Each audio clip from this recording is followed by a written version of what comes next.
আমন্ত্রণ রাতের বাংলাদেশে। শুরুতেই জানাবো শিরোনাম। গুলশানে চেয়ারপারসন কার্যালয়ে বিএনপির স্থায়ী কমিটির জরুরি বৈঠক। আসতে পারে গুরুত্বপূর্ণ সিদ্ধান্ত। তারেক রহমানের সাথে 3 দেশের রাষ্ট্রদূতের সাক্ষাৎ।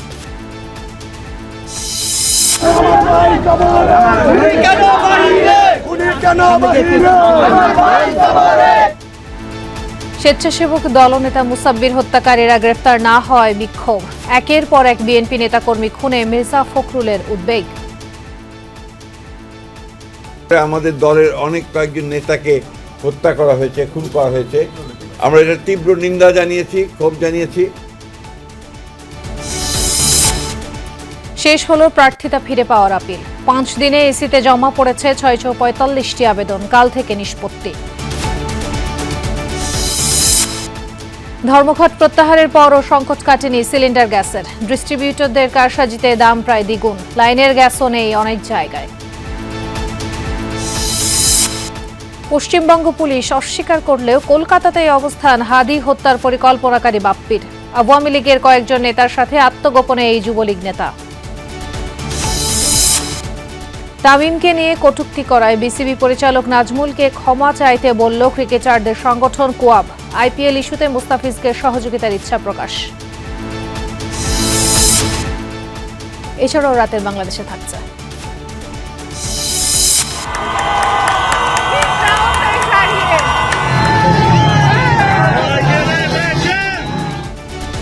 সরকার বিরোধী বিক্ষোভ ছড়াচ্ছে ইরান জুড়ে।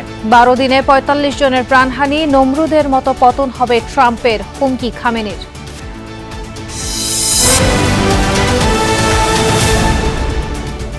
এতক্ষণ শিরোনাম দেখছিলেন, আর আপনাদের সঙ্গে আছি আমি খান তাজনীন হাসান।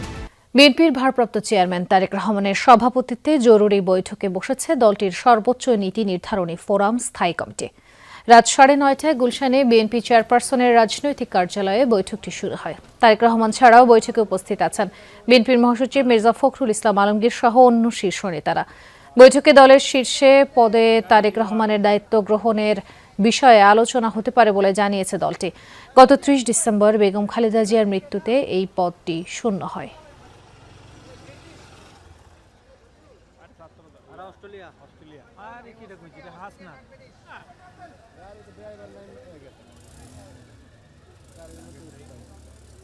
গুলশান কার্যালয়ে আছেন সহকর্মী ফয়সাল মাহমুদ। আরও জানাতে সরাসরি তিনি যোগ দেবেন আমাদের সঙ্গে। ফয়সাল, বৈঠক এখন কোন পর্যায়ে রয়েছে, বিস্তারিত আমাদের জানাবেন। তাজনীন, মূলত রাত 9:30টায় যে জরুরি বৈঠকটি শুরু হওয়ার কথা ছিল সেটি কিন্তু ঠিক 9:30টার পরপরই শুরু হয়েছে। সেখানে বৈঠকের সভাপতিত্ব করছেন বিএনপির ভারপ্রাপ্ত চেয়ারম্যান তারেক রহমান। তার সভাপতিত্বেই মূলত আজকের যে স্থায়ী কমিটির বৈঠক সেটি শুরু হয়েছে এবং সেখানে উপস্থিত রয়েছেন বিএনপির মহাসচিব মির্জা ফখরুল ইসলাম আলমগীর সহ দলের শীর্ষ যে নেতৃবৃন্দ রয়েছেন, অর্থাৎ স্থায়ী কমিটির যে সকল সদস্য রয়েছেন তারা প্রত্যেকেই কিন্তু এই মিটিংয়ে তারা উপস্থিত হয়েছেন। মূলত আজকের এই যে স্থায়ী কমিটির বৈঠক সেটি কিন্তু আসলে সেভাবে শিডিউলে ছিল না। এটি কিন্তু জরুরি ভিত্তিতে মূলত তারেক রহমানই মিটিং কল করেছেন। তারপরেই মূলত সেটি গণমাধ্যম বা দলীয় সূত্রে আমরা জানতে পারি। মূলত আজকের এই মিটিংটিতে যেমনটি ধারণা করা হচ্ছে যে তারেক রহমান জানেন যে বিএনপি চেয়ারপারসন বেগম খালেদা জিয়া গত 30 ডিসেম্বর মৃত্যুবরণ করার পরপরই মূলত বিএনপির যে চেয়ারপারসনের পদটি সেটি কিন্তু শূন্য হয়। ফলে একটি গুঞ্জন ছিল যে এই শূন্য পদে অটোমেটিক্যালি স্বয়ংক্রিয়ভাবে সেখানে তারেক রহমান ভারপ্রাপ্ত চেয়ারম্যান হিসেবে তিনি হয়তো চেয়ারম্যানের পদটিতে আসীন হবে। কিন্তু যেহেতু দলীয় সিদ্ধান্ত এখনো পর্যন্ত হয়নি, যার কারণে মূলত তাকে আনুষ্ঠানিকভাবে সেই সিদ্ধান্তটি বা সেই চেয়ারম্যানের জায়গাটি ঘোষণা করা হয়নি। তো ধারণা করা হচ্ছে মূলত আজকের এই বৈঠক থেকেই সেই শূন্য পদটি অর্থাৎ চেয়ারম্যানের পদটি মূলত আজকে হয়তো শূন্য চেয়ারম্যানের পদে তারেক রহমানের নাম ঘোষণা করা হতে যাচ্ছে এই বৈঠকের মধ্য দিয়ে। এছাড়া যেহেতু আগামী 11 জানুয়ারি মূলত তারেক রহমান প্রথমবারের মতো তিনি ঢাকার বাইরে যাওয়ার কথা রয়েছে, ফলে সেই জায়গা থেকে তিনি ঢাকার বাইরে যাওয়ার পর যে তার যে বগুড়া সহ 9টি জেলায় তার সফর করার কথা রয়েছে, সেখানে দেশের গণ্যমান্য ব্যক্তিবর্গের পাশাপাশি জুলাই গণ অভ্যুত্থানে নিহত শহীদদের প্রতি শ্রদ্ধা জানানোর তার যে কর্মসূচিটি রয়েছে সেটিতে তিনি যখন যাবেন সেই সময়কার রাজনৈতিক যে কার্যক্রম, দলীয় যে কার্যক্রম, সেগুলো হয়তো কিভাবে পরিচালিত হবে সেই সব বিষয়ে হয়তো আজকের এই বৈঠকে হয়তো আলোচনা হবে। এর বাহিরেও যেহেতু জরুরি এই বৈঠকটি ডাকা হয়েছে, ধারণা করা হচ্ছে হয়তো তারেক রহমানের চেয়ারম্যানের পদের পাশাপাশি হয়তো আরও গুরুত্বপূর্ণ কিছু বিষয়ে আলোচনা করা হতে পারে। সেটি হয়তো বৈঠকের পরবর্তীতে তাদের আনুষ্ঠানিক ব্রিফিংয়ের মাধ্যমে আমরা জানতে পারবো। তো এই ছিল এখান থেকে। যুক্ত হওয়ার জন্য ধন্যবাদ ফয়সাল। তারেক রহমানের সাথে বৈঠক করেছেন পাকিস্তান ও অস্ট্রেলিয়ার হাই কমিশনার ও জার্মান রাষ্ট্রদূত, যেখানে ভবিষ্যতের আন্তর্জাতিক সম্পর্ক সহ নানা পরিকল্পনার বিষয়ে কথা হয়েছে বলে জানিয়েছেন বিএনপির ভারপ্রাপ্ত চেয়ারম্যান তারেক রহমানের পররাষ্ট্র বিষয়ক উপদেষ্টা হুমায়ুন কবির। শুক্রবার রাতে গুলশানে চেয়ারপারসনের কার্যালয়ের সামনে সংবাদ সম্মেলনে এসব কথা জানান তিনি। বলেন, আলোচনা হয়েছে বিভিন্ন উন্নয়নমূলক প্রকল্প ও পরিকল্পনা নিয়ে। পারস্পরিক স্বার্থ সংশ্লিষ্ট বিষয়ের পাশাপাশি দেশগুলোর সাথে সম্পর্ক উন্নয়নেও আলাপ করেন তারা। এ সময় কূটনীতিকরা প্রত্যাশা করেন দীর্ঘদিন পর হতে যাওয়া নির্বাচন সুষ্ঠু, অবাধ ও নিরপেক্ষ হবে। এর আগে বিকেল 4:30টায় তারেক রহমানের সাথে সাক্ষাৎ করেন পাকিস্তানের high commissioner Imran Haider.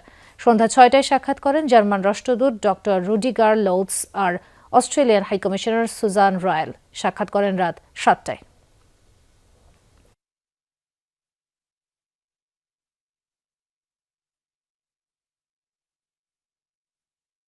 BNP development plan নিয়ে কথাবার্তা হয়েছে, কীভাবে trade, investment, cooperation, people to people cooperation বাড়ানো যায়।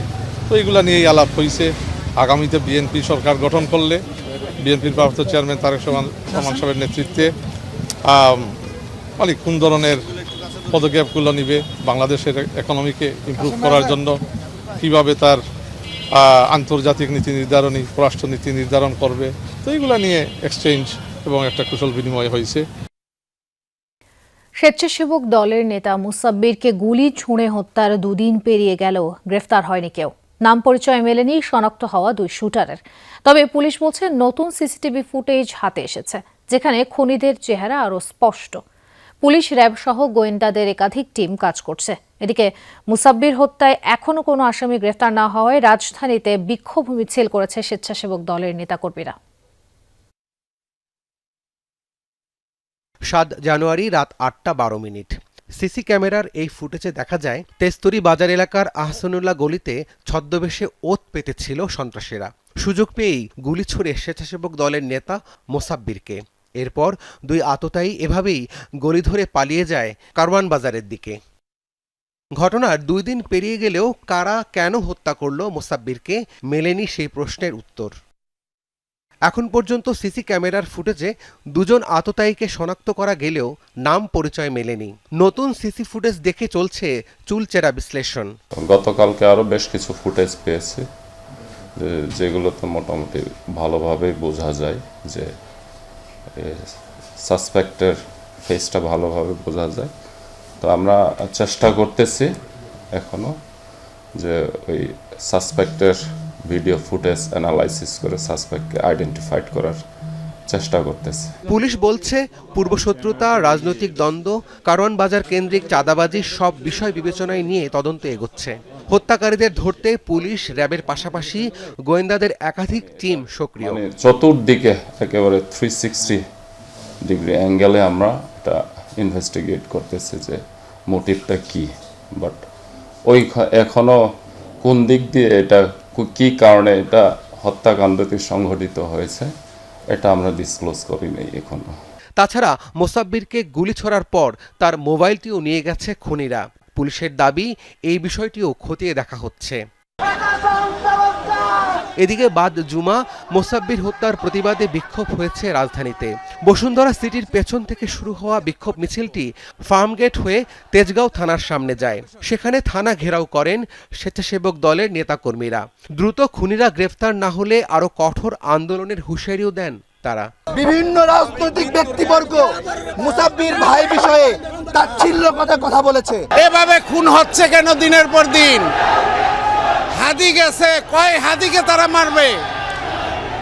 আমরা বিচার চাই, বিচার চাই। পরে পুলিশের আশ্বাসে থানার সামনে অবস্থান কর্মসূচি তুলে নেন বিক্ষোভরতরা। আমাদেরকে একটু সময় দেন, আমি আপনাদের কাছে বিনীত অনুরোধ করছি। আশা করি খুনিকে আমরা শীঘ্রই আইনের আওতায় আনতে পারবো। রাব্বি সিদ্দিকী, যমুনা নিউজ, ঢাকা। পরিকল্পিতভাবেই মুসাব্বিরকে হত্যা করা হয়েছে। যারা নির্বাচন বিরোধী তারাই এই হত্যাকাণ্ডে জড়িত থাকতে পারে বলে মন্তব্য করেছেন বিএনপির স্থায়ী কমিটির সদস্য সালাউদ্দিন আহমেদ। শুক্রবার বিকেলে রাজধানীর পান্থপথ এলাকায় দুর্বৃত্তদের গুলিতে নিহত স্বেচ্ছাসেবক নেতা মুসাব্বিরের বাসায় পরিবারের সাথে দেখা করতে যান বিএনপি নেতা সালাউদ্দিন। জানান, নিহত মুসাব্বিরের স্ত্রী ও সন্তানদের ভরণ পোষণের দায়িত্ব নেবে বিএনপি। এ সময় বিএনপি নেতা আরও বলেন, পতিত স্বৈরাচার শক্তি জাতীয় নির্বাচনকে কণ্টকাকীর্ণ করতে চায়, তবে সেটি সফল হবে না। এরপর নিহত মুসাব্বিরের বাসায় পরিবারের সাথে দেখা করতে আসেন বিপ্লবী ওয়ার্কার্স পার্টির সাধারণ সম্পাদক সাইফুল হক। তিনি বলেন, সর্বোচ্চ পেশাদারিত্ব প্রয়োগ করে হত্যায় জড়িতদের দ্রুত আইনের আওতায় আনা হবে। সরকারের কাছে দাবি জানাবো, তারা সর্বোচ্চ পেশাদারি দক্ষতায় খুনিদেরকে, ঘাতকদেরকে গ্রেপ্তার করবেন, আইনের আওতায় আনবেন। যারা গণতন্ত্র চায় না, নির্বাচন চায় না এবং নির্বাচনকে যারা অনিশ্চিত করতে পারলে লাভবান হবে, সেই জাতীয় কোনো অপশক্তির পিছনে আছে কিনা সেটা খতিয়ে দেখতে হবে। তবে আমরা ঘটনার সুষ্ঠু তদন্তের জন্য দাবি করেছি। দেশবাসী নির্বাচনের জন্য অধীর আগ্রহে অপেক্ষা করছে, কিন্তু আইন শৃঙ্খলা পরিস্থিতি নিয়ন্ত্রণে সরকার কার্যকর পদক্ষেপ নিচ্ছে না বলে মন্তব্য করেছেন বিএনপির মহাসচিব মির্জা ফখরুল ইসলাম আলমগীর। আর দলের স্থায়ী কমিটির সদস্য নজরুল ইসলাম খান বলেছেন, আইন শৃঙ্খলার উন্নয়নে সরকারের আরও কৌশলী ও সক্রিয় হওয়া উচিত। বিএনপি দ্রুত নির্বাচনী ইশতেহার ঘোষণা করবে বলেও জানান তিনি। ঠাকুরগাঁওয়ে নিজ নির্বাচনী এলাকায় সাংবাদিকদের মুখোমুখি হন বিএনপি মহাসচিব মির্জা ফখরুল ইসলাম আলমগীর। আমি সেক্রেটারি জেনারেল অফ বিএনপি, আমার কাছে কোনো ওয়েস্ট নেই বলে। সেখানে তিনি বলেন, বিএনপি নেতাকর্মী সহ যে হারে রাজনৈতিক নেতাদের হত্যা করা হচ্ছে তা আশঙ্কাজনক। আইন শৃঙ্খলা রক্ষায় সরকারের ভূমিকা নিয়ে অসন্তুষ্টি প্রকাশ করেন মির্জা ফখরুল। যে হারে রাজনৈতিক নেতৃবৃন্দকে খুন করা হচ্ছে, বিশেষ করে আমাদের দলের অনেক কয়েকজন নেতাকে হত্যা করা হয়েছে, খুন করা হয়েছে, আমরা এটা তীব্র নিন্দা জানিয়েছি, ক্ষোভ জানিয়েছি। কিন্তু সরকারের তরফ থেকে সেই ধরনের যে একটা ইফেক্টিভ ব্যবস্থা সেটা কিন্তু গ্রহণ করা হয়। এই ঘটনাগুলো যেন পুনরাবৃত্তি না ঘটে ইলেকশনের সময়, সেই ব্যাপারে তারা আরও সক্রিয় ভূমিকা পালন করবেন। যকসু নির্বাচনের ফলাফল প্রসঙ্গে বিএনপি মহাসচিব বলেন, বিশ্ববিদ্যালয়ের ছাত্র সংসদ নির্বাচন জাতীয় নির্বাচনে প্রভাব ফেলবে না। একই দিনে গণভোট এবং আপনার জাতীয় সংসদ নির্বাচন চেয়েছিলাম, সেভাবেই হয়েছে। এবং এই সংসদের আপনার যে সংস্কারগুলো নিয়ে গণভোট হচ্ছে, সেই সংস্কারগুলো তো আমারই আপনার বহু আগে, আপনার 2016 সালে এবং 2023 সালে 31 দফার মাধ্যমে আমরা সেটা জাতির সামনে প্রস্তাব তুলে ধরেছি। সুতরাং সংস্কার তো আমাদের মজ্জাগত, সংস্কারকে চলমান প্রক্রিয়া, সেখানে সংস্কার থাকবে, সেখানে না বলার তো কোনো কারণ আছে বলে আমার কাছে মনে হয় না। বাদ-জুমার রাজধানীর জিয়া উদ্যানে বিএনপি চেয়ারপারসন বেগম খালেদা জিয়ার জীবন ও কর্ম নিয়ে আলোকচিত্র প্রদর্শনীর আয়োজন করে Bogura media and cultural society. উদ্বোধন করে নজরুল ইসলাম খান বলেন, নির্বাচন বাধাগ্রস্ত করতে একটি পক্ষ সক্রিয়। দৈনন্দিন আইন শৃঙ্খলা পরিস্থিতি রক্ষার দায়িত্ব তো সরকারের, তারা যেন অত্যন্ত সক্রিয় হয় এবং কৌশলী হয়।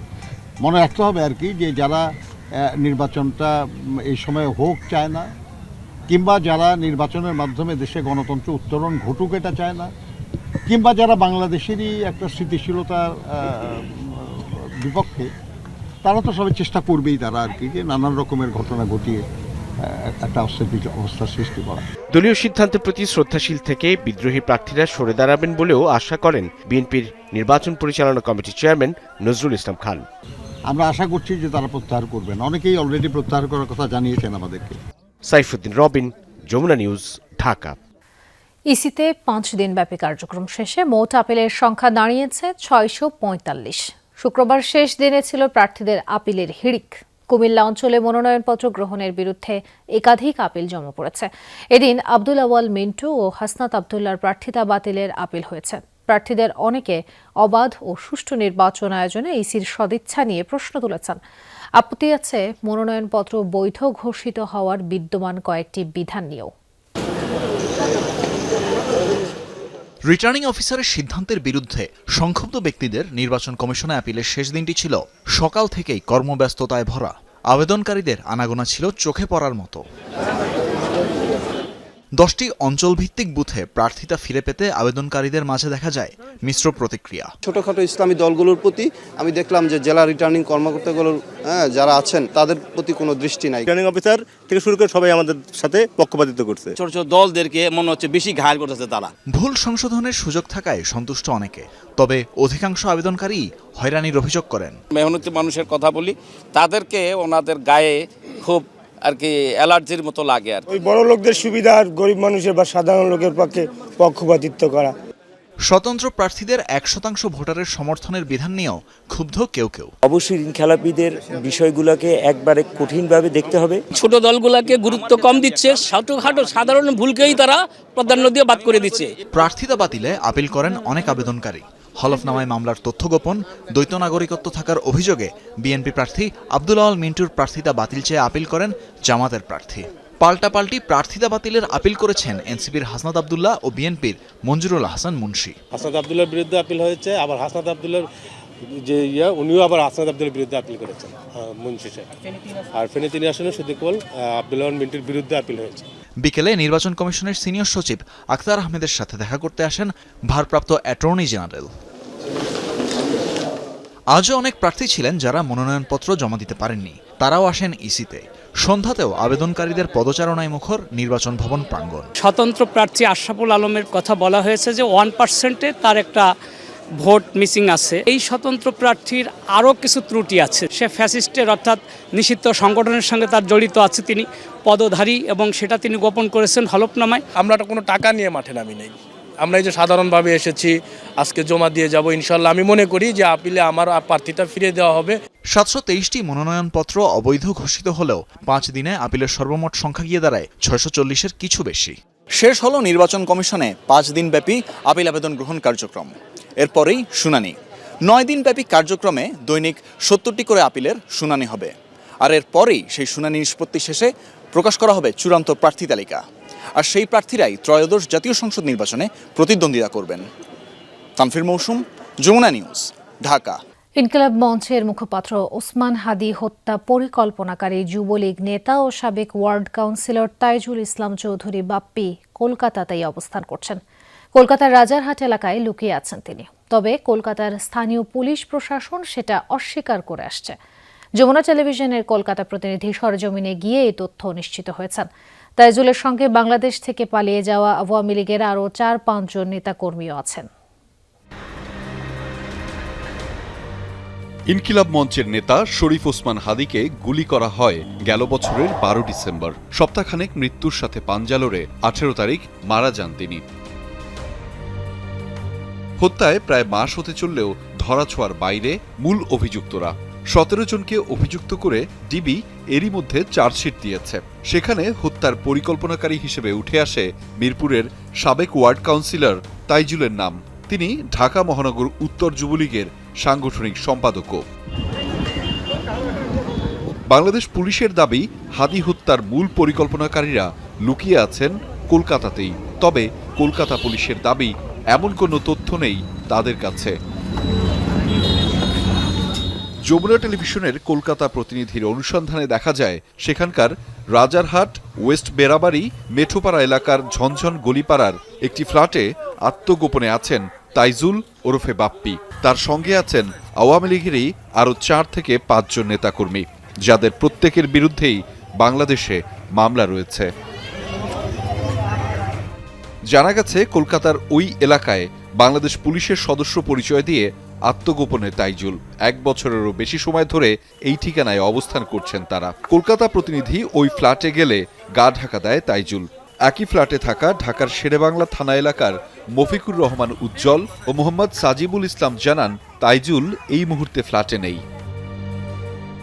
বাংলাদেশের গোয়েন্দা পুলিশের তথ্য অনুযায়ী হাদিকে গুলি করা ফয়সাল করিম ও মোটরসাইকেল চালক আলমগীরও ভারতেই অবস্থান করছে। এদিকে কার্যক্রম নিষিদ্ধ আওয়ামী লীগের একটি সূত্রের দাবি, তাইজুল ইসলাম চৌধুরী বাপ্পি কলকাতায় পুলিশের হাতে আটক হয়েছেন, যদিও নারায়ণপুর থানার পুলিশ এমন দাবি অস্বীকার করেছেন। বিধাননগর পুলিশ কমিশনারের অফিস জানায়, কলকাতায় হাদি হত্যার আসামিরা লুকিয়ে আছে এমন তথ্য নেই তাদের কাছে। তারা ক্যামেরার সামনে কথা বলতেও অপারগতা প্রকাশ করে। আহমেদ রেজা, যমুনা নিউজ। জয়পুরহাটের পাঁচবিবিতে যুবদল কর্মী ইয়ানুল হত্যার ঘটনায় এখনো মামলা হয়নি, আটকও হয়নি কেউ। গতরাতে সালাইপুর ঢাকার পাড়া এলাকায় ইয়ানুল হোসেনকে কুপিয়ে হত্যা করে দুর্বৃত্তরা। পুলিশ জানায়, এক বন্ধুকে নিয়ে বাড়ি ফিরছিলেন তিনি। ঢাকার পাড়া এলাকায় পৌঁছালে তাদের পথরোধ করে কয়েকজন। রাস্তার পাশে ফসলের ক্ষেতে নিয়ে ইয়ানুল ও আলামিনকে ধারালো অস্ত্র দিয়ে এলোপাতাড়ি কুপিয়ে তারা পালিয়ে যায়। ঘটনাস্থলেই মৃত্যু হয় ইয়ানুলের, জখম হন আলামিন।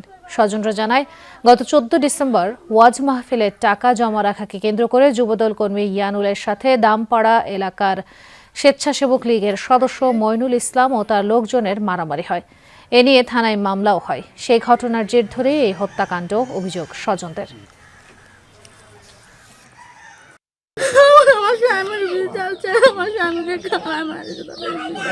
বস্তুবার মতন তো আমার অক্তর বল নাইবা, বস্তুবার মতন তো আমার জনগণ নাইবা। আমি একলাই আমি কিচ্ছু করতে চাই না, আল্লাহ যেন ওর বিচার করে। সূক্ষ্ম বিচারটাই জানা প্রশাসন বা বিচারক জানা করে দেয়, বা এটাই আমার কাছে আমার একটা দাবি। হবিগঞ্জের লাখাইয়ে জমি নিয়ে বিরোধের জেরে 2 ইউপি সদস্যের সমর্থকদের মধ্যে সংঘর্ষে একজন নিহত হয়েছেন। আহত হয়েছেন অন্তত 20 জন। এ ঘটনায় জড়িত থাকার সন্দেহে 2 জনকে আটক করেছে পুলিশ। সকালে উপজেলার ফরিদপুর গ্রামে এই ঘটনা। স্থানীয়রা জানায়, জমি নিয়ে দীর্ঘদিন ধরে বিরোধ চলছে আলাল মিয়া মেম্বার ও মুখলেস মিয়া মেম্বারের সমর্থকদের মধ্যে। এরই জের ধরে আজ দেশীয় অস্ত্র নিয়ে সংঘর্ষে জড়ায় তারা। এ সময় গুরুতর আহত হন হিরাজ মিয়া নামে এক ব্যক্তি। সদর হাসপাতালে নেওয়া হলে চিকিৎসক তাকে মৃত ঘোষণা করেন। আহতদের হাসপাতালে চিকিৎসা দেওয়া হচ্ছে। পুলিশ জানায়, সংঘর্ষের খবর পেয়ে ঘটনাস্থলে গিয়ে পরিস্থিতি নিয়ন্ত্রণে আনে তারা। এই ঘটনায় জড়িতদের আইনের আওতায় আনা হবে। এলাকায় পুলিশ মোতায়েন রয়েছে।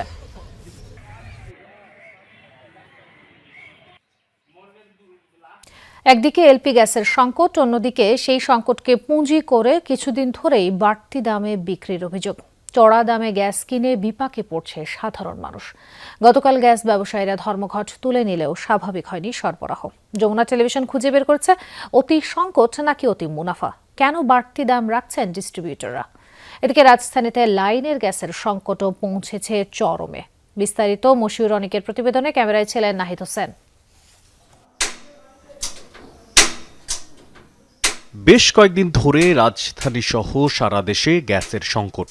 এই সংকটকে পুঁজি করে অতিরিক্ত মুনাফা হাতিয়ে নিচ্ছে এক শ্রেণীর এলপি গ্যাস ব্যবসায়ী, আর চড়া দাম গুনতে হচ্ছে সাধারণ ভোক্তাদের। সংকটে গ্যাস সিলিন্ডার ব্যবসা টিকিয়ে রাখতেই বাড়তি দাম, এমন অজুহাত ব্যবসায়ীদের। এখানে এটাও যদি পূর্ব ঘোষিত কোনো পরিকল্পনা ছাড়া বা পূর্ব কোনো ঘোষণা ছাড়া এভাবে গ্যাস সংকট সৃষ্টি করে আমাদের সাধারণ জনজীবনে আসলে বিপর্যস্ত। শুনতে আসি, এখন আনিনি, আমার গ্যাসে এখন যায়নি, 2-1 দিন আরো যাবো, তারপরে আনতে হবে। কত টাকা দিয়ে কিনছিলেন? এটা কিনছিলাম 1600 টাকা দিয়ে। 12 লিটারে? হ্যাঁ, 12 লিটারে। যদি ফোন দিই, যদি বলি গ্যাসের দাম কম, বলে যে গ্যাস নাই। যদি বলি টাকা আছে, গ্যাস পাঠান, তাহলে গ্যাস আছে। বলে টাকা বেশি দিলে গ্যাস আছে। প্রতিদিন একটা করে আমাদের লাগে বড় বোতল, তো এখন সিন্ডিকেটের কারণে ছোট বোতল নিয়ে আসতে হচ্ছে। ব্যবসা টিকিয়ে রাখা নাকি অতি মুনাফা? কি উদ্দেশ্য ডিস্ট্রিবিউটরদের? খতিয়ে দেখার চেষ্টা যমুনা নিউজের। রাজধানীর রামপুরার এক আবাসিক এলাকায় গ্যাসের লোকাল এক ডিস্ট্রিবিউটর 12 লিটারের এলপি গ্যাস 1300 টাকায় কিনে বিক্রি করছেন 2300 টাকায়। দাবি করলেন, চালানে 1300 টাকা গ্যাসের দাম লেখা হলেও আলাদা 500 টাকা ড্যামেজ বিল, অর্থাৎ প্রতি সিলিন্ডার কেনা হয়েছে 1800 টাকায়। বোতলের জন্য খামোক্ষা ড্যামেজ আছে। বোতল তো ড্যামেজ কিছু না, এখানে তো বোতল তো কিছু না, কিন্তু খামোক্ষা এটা ধার্য। নিলে নাও, না নিলে যাও। যেই মাল আমার দোকানে আসতো, এই মাল আমার গাদার মতন জায়গায় টেনে নিয়ে আসতে হয়। প্রশ্ন, কেন 1800 টাকার গ্যাস কিনে ভোক্তা থেকে নেওয়া হলো 2300 টাকা? তার কোনো সদুত্তর নেই এই ব্যবসায়ীর কাছে। 12 লিটারের গ্যাস আপনি 2300 টাকা কোন বিবেকে রাখতেছেন? এই গ্যাসটা কখন দেওয়া হয়েছিল সাইফুল? বোতল কি দিছে? এটা আমি জাতির কাছে অবভিয়াসলি ক্ষমা চাচ্ছি। এটা আর নেক্সট টাইম আমি আশা করি হবে না। ওই ব্যবসায়ীকে নিয়ে টিম যমুনা ডিস্ট্রিবিউটর পয়েন্টে। জানা যায়, এই সরবরাহকারীকে একদিন আগে ভোক্তা অধিকার জরিমানা করে 1 লাখ টাকা।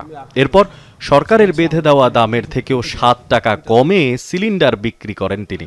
কিন্তু বাড়তি 500 টাকার হিসাব চাইলেই তিনি বলেন ব্যবসা চালিয়ে রাখতেই এই দাম নিতে হচ্ছে। আমরা তো সঠিকভাবে পণ্য পাচ্ছি না, মূল সমস্যা তো সরবরাহ আর হচ্ছে আমদানিতে।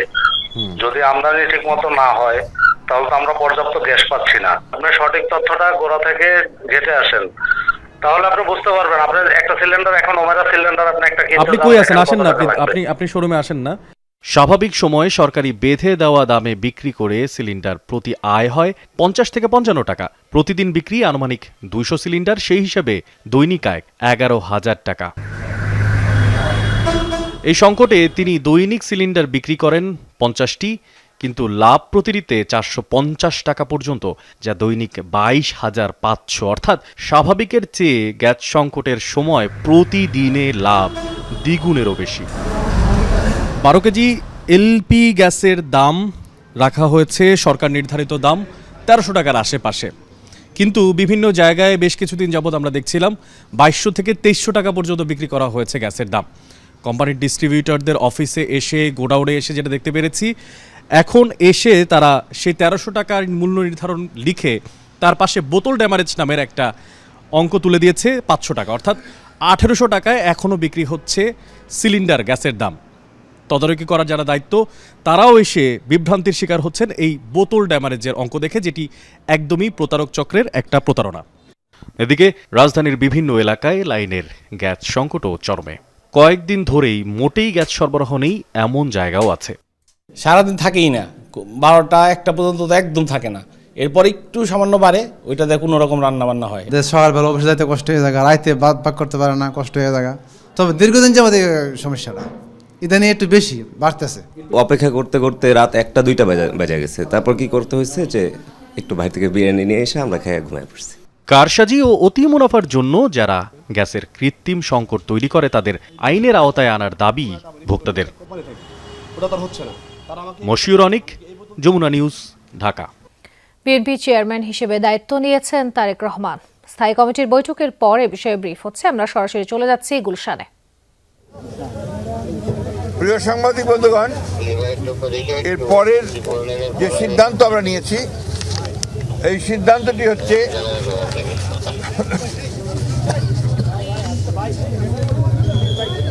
নির্বাচন কমিশনের অনুরোধে বাংলাদেশ জাতীয়তাবাদী দলের চেয়ারম্যান জনাব তারেক রহমান আগামী 11 জানুয়ারি 2026 থেকে জাতীয় নেতা মৌলানা আব্দুল হামিদ খান ভাসানী ও 2024 ছাত্রগণ অভ্যুত্থানে শহীদ আবু সাইদ সহ অন্যান্য শহীদদের প্রতি শ্রদ্ধা জানানোর জন্য তাদের কবর জিয়ারত এবং কিছু পারিবারিক দায়িত্ব পালনের জন্য দেশের উত্তরাঞ্চলের কয়েকটি জেলা সফর করবেন বলে সিদ্ধান্ত নেওয়া হয়েছিল। এ ব্যাপারে নির্বাচন কমিশনের অনুরোধে বাংলাদেশ জাতীয়তাবাদী দলের চেয়ারম্যানের এই সফর স্থগিত ঘোষণা করা হয়েছে।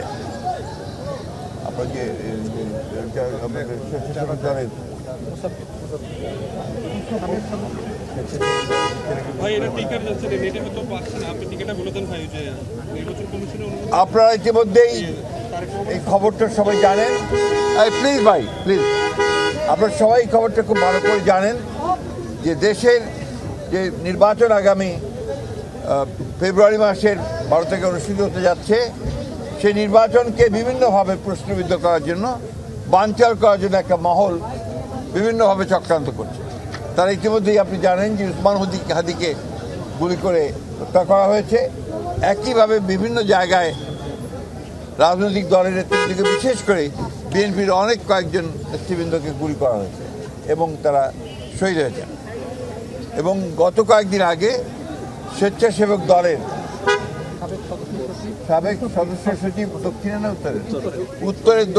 উত্তরের সদস্য সচিব, সাবেক সদস্য সচিব মুসাব্বিরকে গুলি করে হত্যা করা হয়েছে। আমরা ইতিমধ্যেই এর তীব্র নিন্দা জানিয়েছি, ক্ষোভ প্রকাশ করেছি এবং অবিলম্বে হত্যাকারীদেরকে গ্রেফতার করে আইনের আওতায় আনার দাবি জানিয়েছি। আমরা বারবার করে কথা সরকারকে এবং নির্বাচন কমিশনকে জানিয়েছি, জানাতে চাই আবারও, যে এই ধরনের হত্যাকাণ্ড ঘটতে থাকলে এই দেশে নির্বাচনের পরিবেশ বিনষ্ট হবে এবং নির্বাচনের পরিবেশ যেন বিনষ্ট না হয় তার জন্য সকল প্রকার উদ্যোগ গ্রহণ করার জন্য, সক্রিয় কার্য প্রক্রিয়া নেওয়ার জন্য আমরা আবারও সরকার এবং নির্বাচন কমিশনকে আহ্বান জানাচ্ছি। আর ইতিমধ্যে আপনারা সবাই জানেন যে আমাদের গণতন্ত্রের মাতা, অবিসংবাদী নেত্রী এবং আমাদের আপসীর নেত্রী দেশনেত্রী বেগম খালেদা জিয়ার ইন্তেকালের পরে তার জানা যায় যে শরণার্থী কালের বৃহত্তম জানাজা অনুষ্ঠিত হয়েছিল এবং বৃহত্তম জানাজা অনুষ্ঠিত হয়েছিল। সেই জানাজায় মানুষের যে সমাগম হয়েছিল এটা এই বাংলাদেশে আর কখনো দেখা যায়নি। আমরা যারা স্বতঃস্ফূর্তভাবে সবাই এই জানাজায় অংশ নিয়েছিলেন, আমরা দলের পক্ষ থেকে সমস্ত জনগণকে আমরা আন্তরিকভাবে কৃতজ্ঞতা এবং ধন্যবাদ জানাচ্ছি। এবং আইন শৃঙ্খলা পরিস্থিতি রক্ষা করবার জন্য সেনাবাহিনীর সদস্যরা, সেনাবাহিনীর তিন বাহিনীর প্রধান এবং সরকার যে উদ্যোগ নিয়েছে, যে পুলিশ, র্যাব, বিজেপি যারা সহযোগিতা করেছেন তাদের সকলকে আমরা আন্তরিকভাবে ধন্যবাদ এবং কৃতজ্ঞতা জানাচ্ছি। ভারপ্রাপ্ত চেয়ারম্যান নাই থাকে না, আপনি জানেন না, চেয়ারম্যান থাকলে ভারপ্রাপ্ত হয় না। ধন্যবাদ।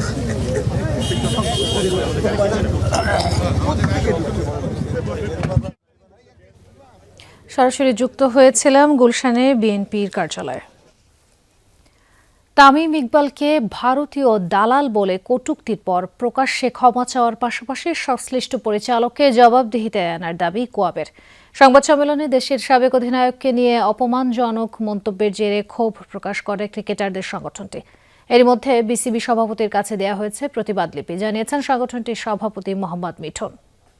আমাদের 95% কিন্তু ফাইন্যান্স কিন্তু আইসিসি থেকেই আসে।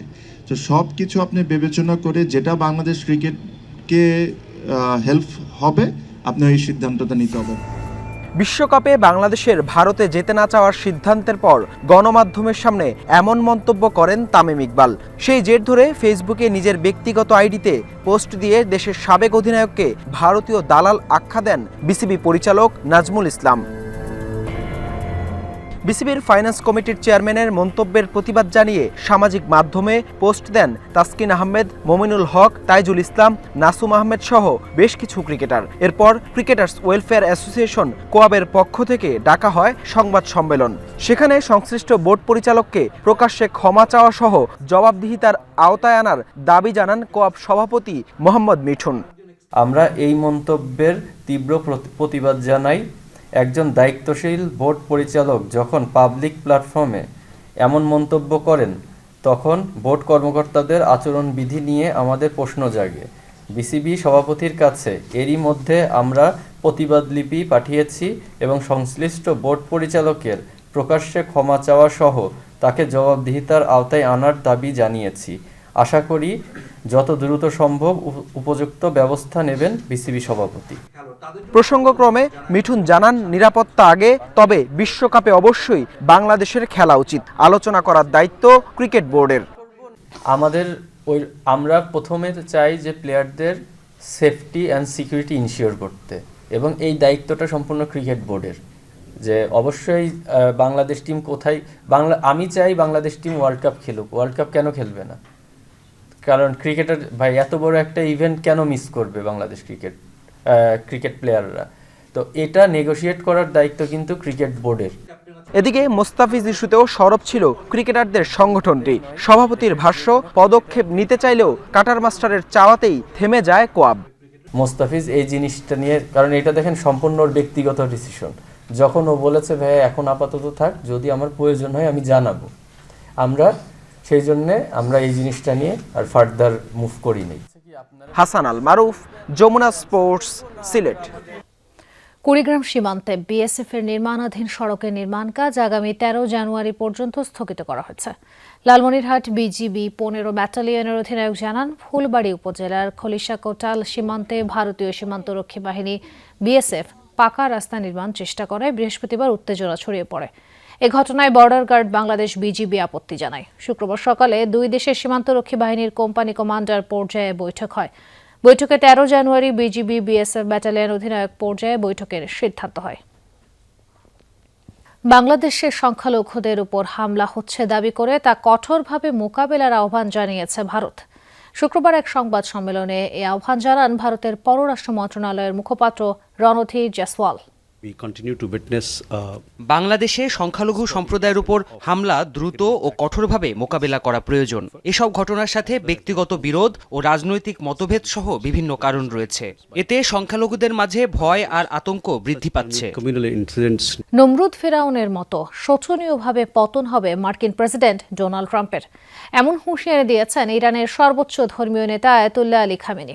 জাতির উদ্দেশ্যে দেয়া ভাষণে খামেনি হুঁশিয়ারি দিয়ে বলেন, কোনো চাপ কিংবা ষড়যন্ত্রের কাছে নতি স্বীকার করবে না ইরান।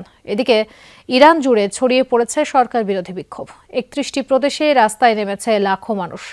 আয়াতুল্লাহ খামেনির প্রশাসনকে উৎখাত করে রাজতন্ত্র পুনঃপ্রতিষ্ঠাই তাদের লক্ষ্য। 12 দিনের সহিংসতায় 45 জনের প্রাণহানির খবর মিলেছে।